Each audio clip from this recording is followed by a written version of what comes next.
So I have a story that I want to share that I think iterates really good with this. So when I was growing up, I rode bikes a lot. We go, me and my family, the neighborhood kids go and ride bikes, right? And we always had to jump.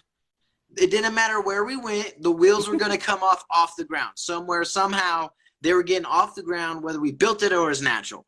And what ends up happening is these jumps get bigger and bigger and bigger. And each time you go to face a new jump that's big, you have this overwhelming scaredness of fear of all the things that could possibly happen when you jump the jump. And one of the things that my little brother and I used to do all the time, so we would be sitting next to each other on the bike, right? It's probably sunny out.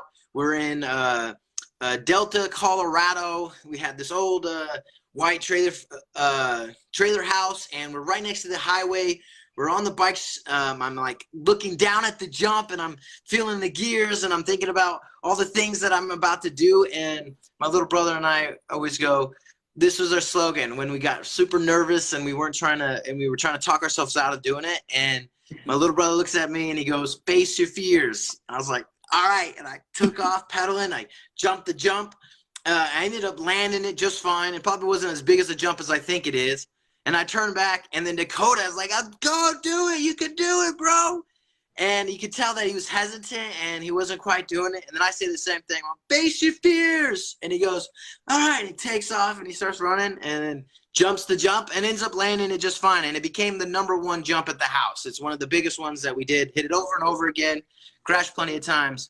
But the reason I tell that story is all those emotions that happened before we would ride to go hit a jump are the same fear emotions that we have when we go to turn on the camera.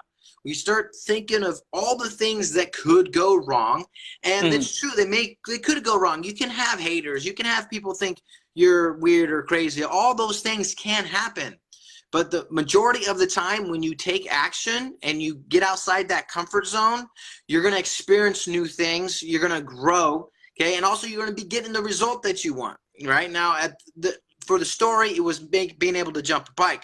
For this, it's being able to get more attention to your business. And there's no better way to do it besides making videos.